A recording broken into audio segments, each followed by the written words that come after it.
Hello नमस्कार दोस्तों, आज हम बात करेंगे इन्फ्लेशन के बारे में। इन्फ्लेशन का मतलब होता है, हिंदी में अगर आप देखें तो इसका मतलब होता है महंगाई। लेकिन अगर आप इसका एक्चुअल मतलब समझें तो इन्फ्लेशन वो है जो आपके पैसे की वैल्यू को घटाती है। मतलब कहने का मतलब ये है कि आज से 100 साल पहले, 100 साल छोड़िए, आज से 5 साल पहले आप के जो 100 रुपये थे उनकी जो वैल्यू थी, क्या आज भी वही है? या दूसरे शब्दों में कहें कि आज जो आपके 100 रुपये की वैल्यू है, क्या 5 साल बाद भी वही रहेगी? नहीं, क्योंकि वक्त के साथ साथ पैसे की वैल्यू कम होती जाती है। That is called time value of money. आप इसे दूसरे उदाहरण से भी समझ सकते हैं कि आज से करीब 31 साल पहले यानी 1990 में जो पेट्रोल के दाम थे वो थे 10 रुपये पर लीटर और आज हैं 100 रुपये पर लीटर। कहने का मतलब ये है कि पेट्रोल के जो भाव हैं वो करीब 7.7% के दर से के रेट से आगे बढ़े हैं। और उसी तरह से आप गेहूं देखें तो गेहूं के भाव 1990 में थे करीब 2.25 रुपये किलो और इस समय हैं 25 रुपये किलो। तो आप गेहूं में भी देखें तो करीब 8% की दर से गेहूं के भाव बढ़े हैं।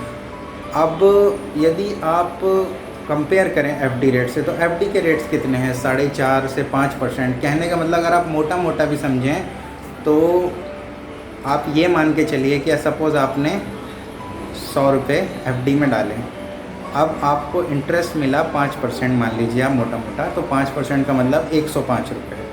अब जैसा कि मैंने बताया कि गेहूं के भाव 8% की दर से बढ़े हैं, तो अब मोटा मोटा ये समझ लीजिए कि यदि आपके पैसे की वैल्यू देखी जाए, मोटा मोटा अगर इन्फ्लेशन आप 7% ले लें, ठीक है, आप 7% इन्फ्लेशन ले लें और बैंक आपको दे रहा है 5%, तो इस तरह से आप एक जनरल आइडिया अगर आप लगा कर देखें तो बैंक आपके पैसे की वैल्यू को एफडी में डालने के बाद भी जो आपको मिल रही है वो 2% कम मिल रही है। कहने का मतलब यदि आप एक तरह से 1 लाख रुपए डाल रहे हैं तो अगले साल आपकी जो उनकी वैल्यू है वो 98,000 है रही है। मैं एक ओवरव्यू मोटा मोटा कैलकुलेशन आपको बता रहा हूँ, ठीक है। तो ऐसी कंडीशन में क्या केवल सेविंग्स से लॉन्ग टर्म में आपको बेनिफिट होगा? बिल्कुल नहीं। इसका एक ही सॉल्यूशन है, मतलब डिफरेंट सॉल्यूशन हो सकते हैं, बट एक जो इम्पोर्टेंट सॉल्यूशन है वो है पैसे को इक्विटी में इन्वेस्ट करना, क्योंकि इक्विटी लॉन्ग टर्म में आप इन्फ्लेशन को बीट कर सकती है। अगर आप जैसे स्टॉक मार्केट में अच्छे स्टॉक्स के रिटर्न देखें तो आप डेफिनेटली कह सकते हैं कि अगर आपका अप्रोच सही है, आप जानते हैं कैसे हैंडल करना है इन्वेस्टमेंट को इक्विटी मार्केट में, तो आप डेफिनेटली एक अच्छा रिटर्न जनरेट कर सकते हैं। और इक्विटी मार्केट आपको काफ़ी स्टडी करना पड़ेगा, काफ़ी टाइम देना पड़ेगा इसको समझने के लिए। तो इक्विटी मार्केट में इन्वेस्ट करने का जो बेस्ट तरीका है वो है म्यूचुअल फ़ंड के थ्रू।